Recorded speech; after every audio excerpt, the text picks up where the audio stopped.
Maxx Crosby has some really nice things to say about Braden Smith, the Texans' new offensive tackle, on his podcast. And I know some of you have seen this, but for those of you who haven't, or if you've seen it already, watch it, and then I'm going to show you some examples of Maxx Crosby versus Braden Smith from their matchup this past season.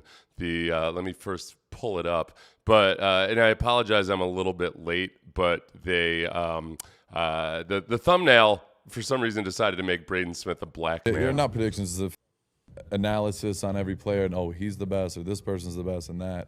And there's some random guys that nobody talks about, and you're like, that motherfucker's low-key cold. And those are the scariest ones. And those are the ones. Like, those there's, and I'll give, what's his name, Braden Smith. I've had battles with him. I've been playing him for years now. Doesn't get Pro Bowls, doesn't get a ton of recognition. He just signed with the Texans. And he was with the Colts forever. And he's a big, mean motherfucker, 6'7", huge motherfucker. He doesn't say a word. Blank. Like you're talking to a fucking wall. And a guy like that, he's one of those guys where I'm like, this is going to be a fucking bloodbath. Yeah. We're going to go to war. And we never say a fucking word to each other, and we're pounding, bro. Run, pass, everything. And those are those random matchups where, like, most people wouldn't bring up his name in that conversation. I think he's one of the best fucking tackles in the league. You know what I mean? There could be some guys, the speed rushers or whoever the you're like, no, that motherfucker's cold. You better put some respect. Yeah, and there are a lot of guys like that you kind of earn they earn your respect, and they're a pain in the ass to go against, and you wonder as a player, like, why isn't this guy getting more recognition? I went back and watched their game from this year, and Braden Smith didn't play the entire game because the Colts beat the crap out of the Raiders. They had 40-something to 7 or something ridiculous like that. But I just pulled out a few of the pass rushes and some of the things that Maxx Crosby was talking about here. If we just look at, this isn't versus Maxx Crosby specifically, but these are some of Smith's run blocking snaps from this game. And you can just see, like, the guy, when you first look at him, he looks like he's almost lanky, and then you see him up close and you realize that's against Crosby right there.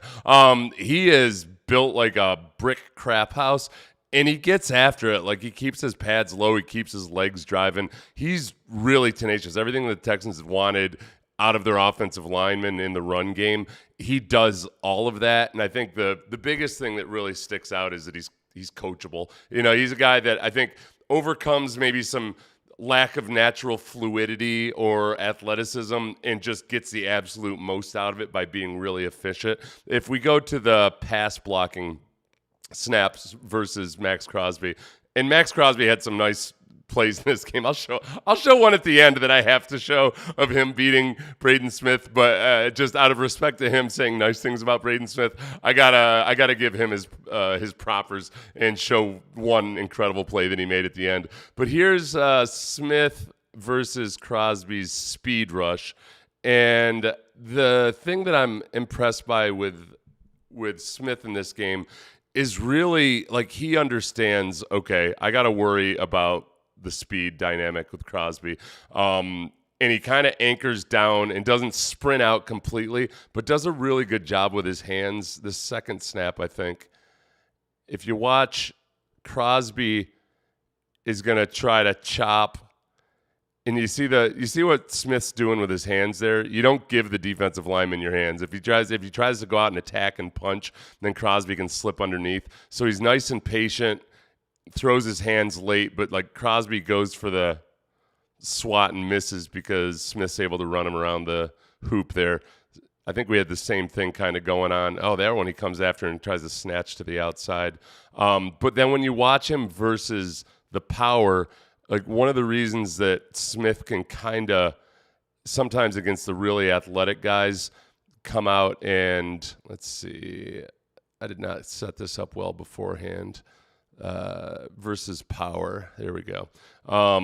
He's really able to withstand and absorb power. This is the speed again. You son of a bitch. Let's see. Huh. All right, that's the exact same ones. I don't have the ones on power on here. Oh, there we go. Okay, there we go. All right, let me get back.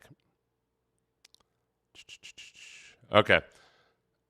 So remember, people, and I've seen still people say that he's a lanky guy, and I don't get it at all. I think he's just If he was fatter, then people wouldn't necessarily have that perception of him. But there's times where even when a guy like Maxx Crosby is really good with his hands and gets his hands into him, Braden Smith just withstands it really, really well. Right there is a good example. Just snatches him down a little bit, anchors. There's the one.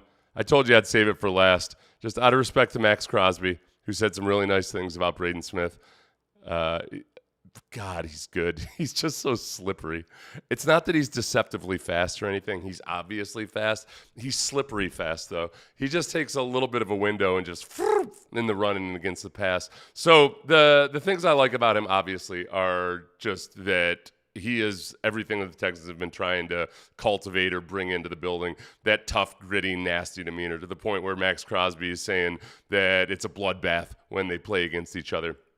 If I went back and wanted to go through 29 games or something, I could find some even better examples. But the guy that it reminded me of, Sean Pendergast asked me this morning, was Jeff Blackshear, which some of you olds might remember was on some of those Ravens offensive lines back when the Ravens won their first Super Bowl back in the early 2000s.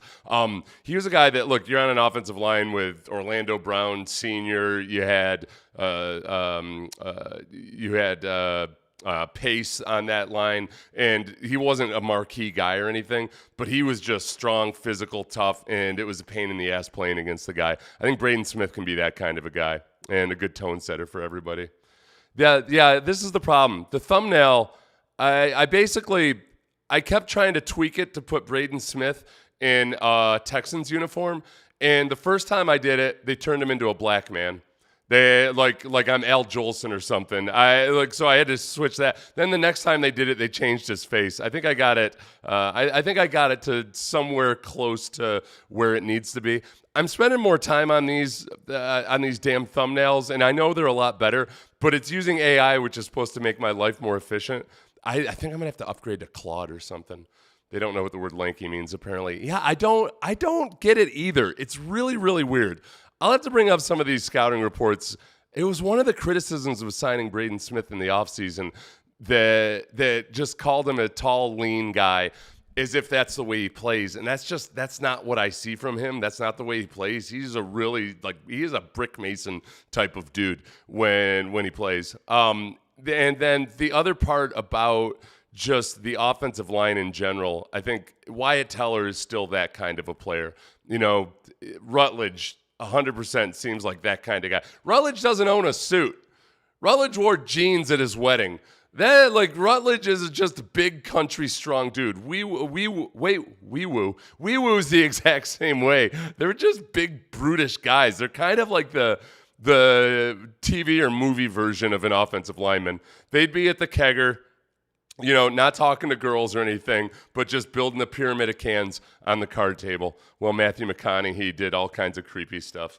Let's see. I think he'll be great for mentoring the young guys. I think that's another part of it that I think they've done with the offensive line that's worked out really well with the defensive line is, man, from the time Will Anderson got there, they've had at least 3 guys on the defensive line that are in their 30s or older, from Jerry Hughes and Danico Autry and Sheldon Rankins a couple times now, Daniil Hunter, obviously. And you think, well, yeah, but Will's already a hard worker, et cetera, et cetera. Will's a hard worker, but he's a young guy. He had to be pointed in the right direction and also see the example of the way guys work in practice and everything. There's plenty of young guys that are eager and full of piss and vinegar and want to do everything the right way. But there's a million different things that you got to learn about doing things the right way. And having these older guys who do it the right way, as opposed to, say, having a vet who doesn't do anything extra, like that kind of guy, it sets a culture that's completely different, and they haven't had that in the offensive line. I shy away from saying player coach or whatever, but I think having Wyatt Teller, Braden Smith, Trent Brown last year, I think it was a big step in the right direction. I mean, Trent Brown, every time I saw him interviewed last year, he would make a point about how the offensive line isn't where it needs to be. They need to be even better. They got to get up to the level of the defense.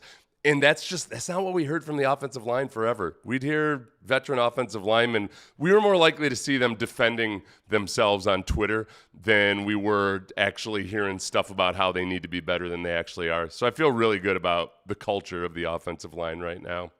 Sorry about all the technical glitches on this one. feel like I regressed a little bit in the hurry to get this content out. I'll be better. Swarm.